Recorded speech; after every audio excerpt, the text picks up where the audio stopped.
Hey fellow Vault Dwellers, it's Angry Turtle, and today I have for you the best build in Fallout 76, Ultimate Heavy Gunner. And as usually, if you want to skip the beginner part, timestamp on the screen. Otherwise, let's get started. This time around, I did a small exception, and for the beginner build I have already one legendary per card. It is intelligence, but I'm using only the first star of it. So you can see 4 unallocated points.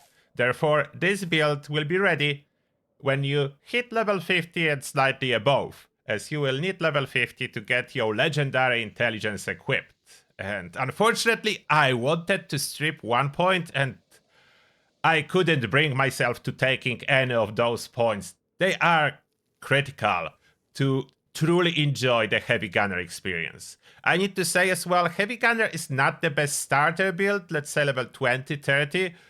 Most heavy guns not available at this level, or ammo is too expensive, or you don't have power armor, or you don't have fusion cores. So I would recommend switching to Heavy Gunner at around level 50 or above. You can before, it's just not recommended. It's not like you cannot. You can. If you really want to, do it. I will not stop you. Now, the perks you can see in here, those are essentials. What I would mention, friendly fire. Quite often, you will need it to heal friendly NPCs if it's a quest or if it's event. I would not recommend playing without it. Any weapon with fire damage will work with it. That's important to know. So it doesn't need to be a flamer. Not everyone knows that in low level. Any weapon with fire damage. So cremator is included. The cremator is included. The auto axe with fire mode is included. If you put a burning mode on Gatling laser, it will heal with friendly fire. So that's not only for players, but especially for friendly NPCs. Strength in numbers here, I would recommend for Heavy Gunner to get mutations as early as it is possible. Then Intelligence, Nerd Rage, Power User, Stabilize. Yes, Heavy Gunner, it's recommended to be played as a bloodied build. The damage difference is just so significant. As soon as you get emergency protocols for your torso mode, you should be good with this build tankiness wise. So prioritize on emergency protocols for your torso, not the jetpack, emergency protocols. Doesn't matter which power armor, it can be a mix. As early on, I don't know if you will have a set of the same pieces. Just get emergency protocols on a torso. That's all I'm asking you to do, and you will be good. Then, Enforcer. You may be surprised that Enforcer is in here, but no matter what your build is, I do strongly advise you to carry one shotgun. Or if possible, a heavy shotgun. There is only one heavy shotgun, and it's Peppa Shaker. It's absolutely the best. 1 rank is enough to cripple enemies with shotgun, usually in 1 shot. So yes, you want it, and just 1 perk point. You will thank me later. The quality of life it provides, immense. Then, luck. And that's like a standard setup. I would not recommend you changing anything. This is the best luck setup overall, especially early on. Ricochet awesome on Heavy Gunner. About the weapon choices, you'll be good with anything. And for ammo saving and early game availability, Gatling gun. If you have some gold bullion and you can get plasma caster, that's a good choice too. Gatling gun basically shoots for free. Enemies are dropping way more ammo than you are spending. And even with this level 50 non-legendary Gatling gun, I can kill enemies easily. I will show you. Toxic Goo, my favorite way of managing rats. So I have my Nerd Rage. You can see the stats of this regular Gatling gun. 200 damage per bullet. Thanks to the fact that I am bloodied and I'm solo, which shouldn't be the case. I strongly recommend you to always be on a team. Usually casual for more experience, or exploration for more tankiness. And that heals my rats slightly. Fixed. Now look at those super mutants. Easily, couple shots, and they down. And look at my tankiness. even though I have no teammates, I'm doing good. Emergency protocols on the torso, it's all you need. It's all you need to be tanky. So that's the performance with a simple Gatling gun. And look at that. Ammo, way more than I used already. So this ammo is always surplus. And now we are running for the endgame version of the build, the Expert. And if you are a beginner, please stay, as I will be dropping more info that applies to everyone. Beginner to Expert. But you have a starter already. And here. Endgame version, Expert. And I know, some of you want to say that already. Why every build is blooded? The thing is, you don't need to play as a blooded build. You can absolutely play at full health, but it will cost you damage. Like with this build, me myself, I have multiple of anti-armor weapons, so I can switch to full health and play without any adjustments to the build really. I have anti-armor, final word is anti-armor, I have more, I will go over the weapons in a second. So yes, I can play as full health, and you can too. There is not much of a reason outside of role-playing. Your tankiness, I did a comparison in the past, will not be greatly affected. Like, you are about twice as tanky at full health compared to playing at 20% health. So not as much as you would expect. I did all those research, you can see them on my channel. But now to the point. The build. Why there is a Brahmin, I wanted to show you the special distribution before legendary perks for this heavy gunner. So this is before my legendary perks. There is of course 15 special added with legendary perk cards. Here, legendary perk cards, electric absorption, so super tankiness and less management around fusion cores, taking one for the team. My favorite legendary perks to increase damage of entire team in the boss fights. Master Infiltrator, that's convenience. Yes, this build does contain convenience elements, as endgame in Fallout 76 is not only boss killing. It is part of it, but it's not everything, so boss killing is included. This build can pack a punch, but as well, your convenience must be here, for me at least. Now, in depth about perks. Lock and load is my choice for heavy guns. They all reload so slowly, but if you will find yourself dying too often from melee attacks, switch it to blocker. I noticed at this moment, melee attacks on enemies are not powerful enough to kill me even as a blooded build, so I'm using lock and load. All the heavy gunner perks, so the damage output is absolutely insane on this build. Trawling Pharmacy for all those necessary chems. Yes, I use a lot of aid, including chems. I like to have it. I'm not gonna drop it all. You could, I don't recommend. Convenience under perception, like Green Thumb. Fire in the hole, that's for expeditions. Concentrated fire for occasional VATS usage. It is swappable, like all those perks can be swapped, depend on the needs, that's why there is free perception. Other options when you're running it, if you want to slay bosses in VATS, which is the fastest way to kill them, max out concentrated fire. If you want to use Cremator a lot on events and tag a lot of enemies, Grenadier. If you overall need for some reason damage versus glowing ones, why not? There is enough room to include it. If you are on the hunt for magazines and bobbleheads, those are your cards that you can equip in here. So perception of 3 is very important endgame for me. I was trying to play with lower, but that takes away ability to equip some of the perk cards. So even though perception not really essential on heavy gunner, I want 3. Endurance, life giver. Yes, I tested that and it's essential on blooded builds. It helps them more than full health builds. You can disagree with me, but it does it. Cola Nut, fireproof, essential to reduce damage from explosions, radical for carry weight purposes. Cola Nut is swappable. If I would need more damage on the boss fight, typical more damage output, I will swap it for Revenant. But For most situations, I really like Cola Nut. I'm a big fan of Nuka-Cola Dark. You know, the best Nuka-Cola in the game. But I have even a dedicated video about secrets of Nuka-Cola Dark. So, Cola Nut, I love cola products. If you don't, swap it for Revenant. But then you will have some extra points under Charisma too. So I have Party Boy. That as well for Nuka-Cola Dark and for Sweetwater Special Blend. So I can have 15 perception from one drink, which is a lot in Power Armor, especially if you plan to use VATS at all. Happy Go Lucky. That to boost my luck incredibly high with Nuka-Cola Dark and be able to crit every second shot or every third shot if I don't swap luck perk. Strange in numbers, obviously mutations, damage. Tenderizer, more damage. Friendly fire for healing on events. With my cremator, that's my current healing weapon. Intelligence, nerd rage, damage. Stabilized, damage. Batteries included.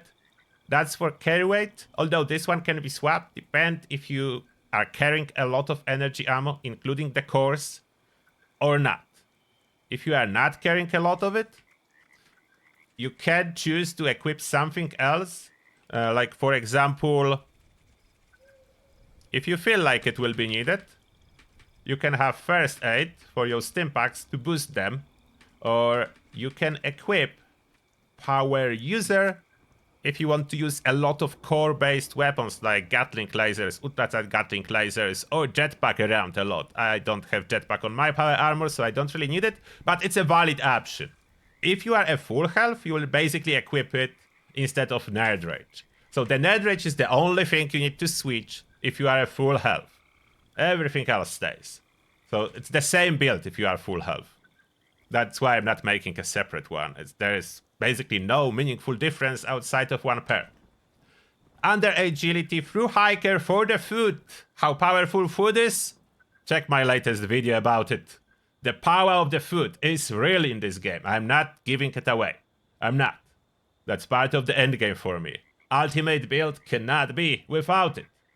As I'm losing so much, like tankiness, damage, utility, carry weight, all will be gone without me being able to carry all this food. Enforcer, crippling ability of my Peppa Shaker, Born Survival.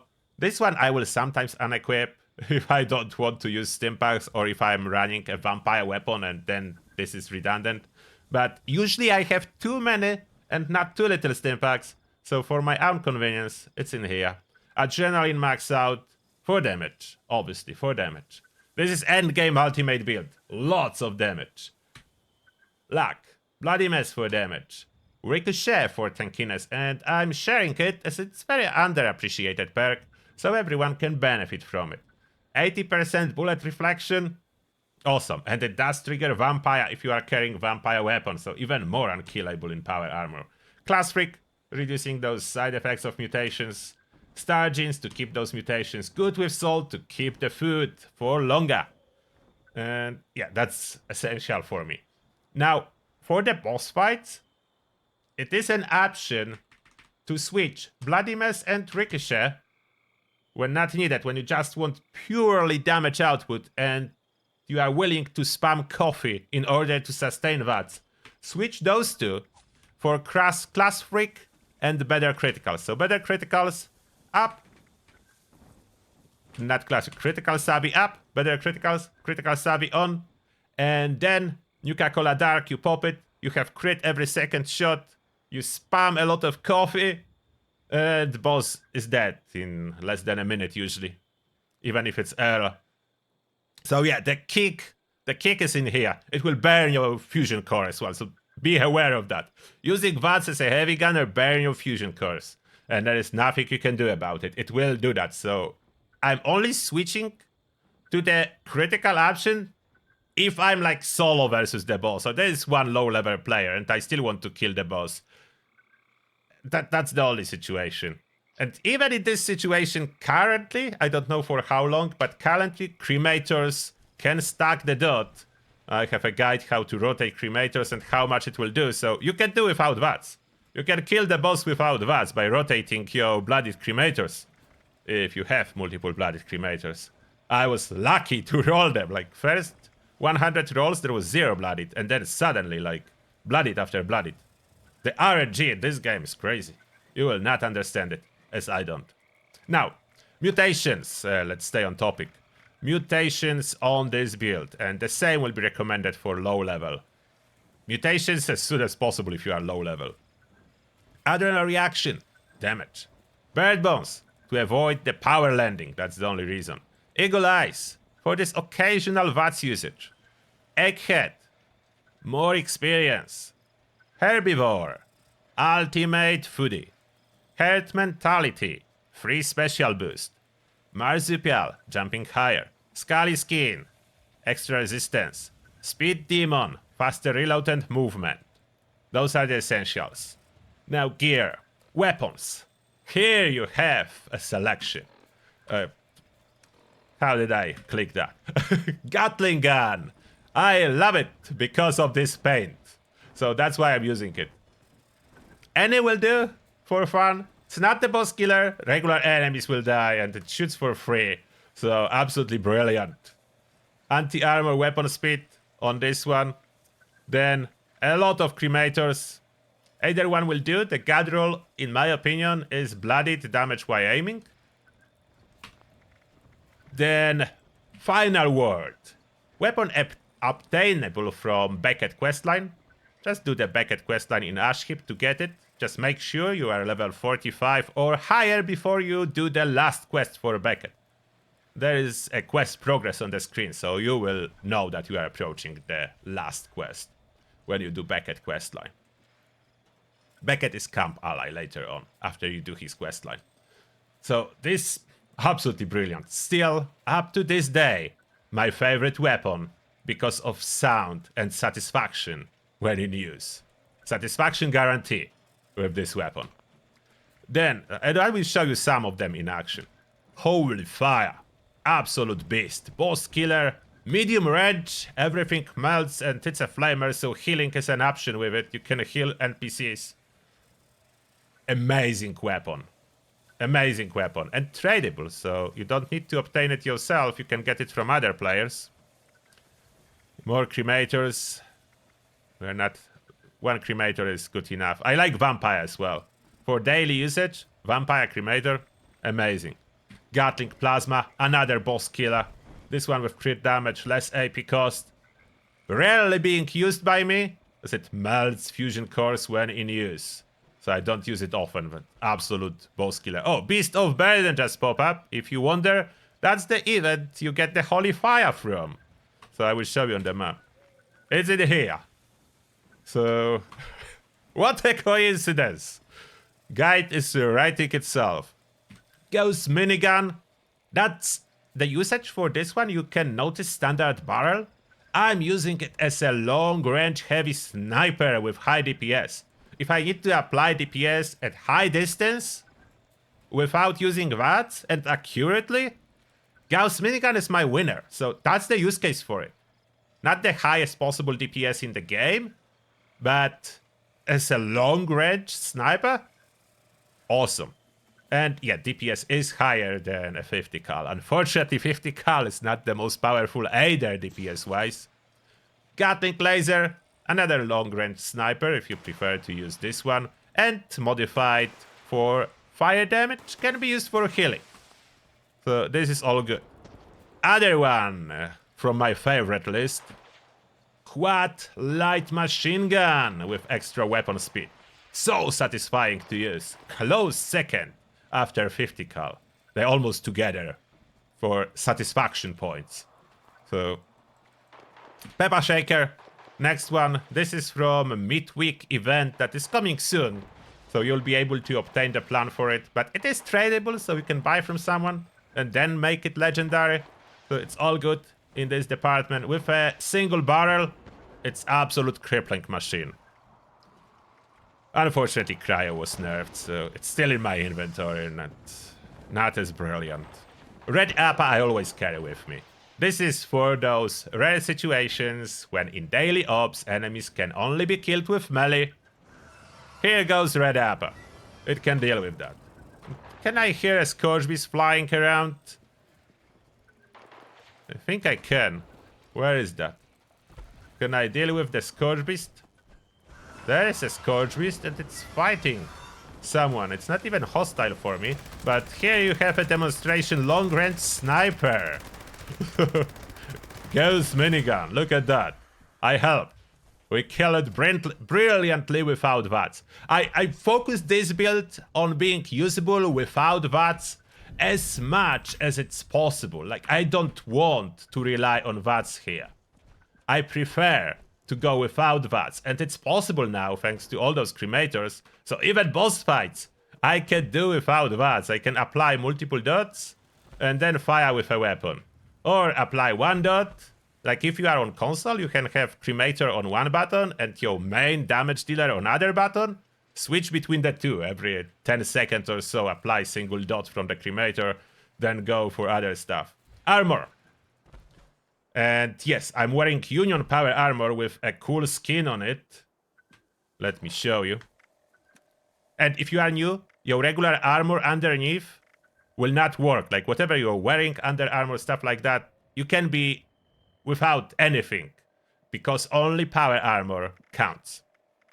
So what do I have? I have Union, currently not obtainable, so you cannot get Union today, but the bug about the Union will be fixed with next update in June. So soon you will be able to get Union. I strongly recommend it. It's the best power armor, in my opinion, in entire game. I would never switch it to anything else that currently exists, unless one day they add beta, but it's poison resistance and carry weight bonus. Those two, ultimate power armor.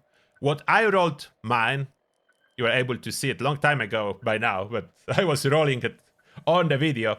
I was focusing on the 3rd star weapon weight reduction. So I have all with weapon weight reduction, while prefixes are random. As it's about impossible to get overeaters with weapon weight reduction. That would be my preference. Unyielding is not even available on power armor, so weapon weight reduction over everything else, especially on heavy gunner. You know how satisfying it is to be able to carry all those heavy guns and use them at will? Like, satisfaction from endgame is very important for me. So this above all, especially that going for Sentinel here or Overeaters on 1st star, yes, it will make you a little bit more tanky, but not like I'm dying. I'm not dying already, so extra tankiness is not really needed for me. I could have it or not, it doesn't matter, because I'm not dying, so it will not change anything. Fire resistance on this piece, and I have only one fire resistance. Fire resistance, I would say, is important to have at least one piece. If you can get one piece with fire resistance in addition to weapon weight reduction, that would be awesome.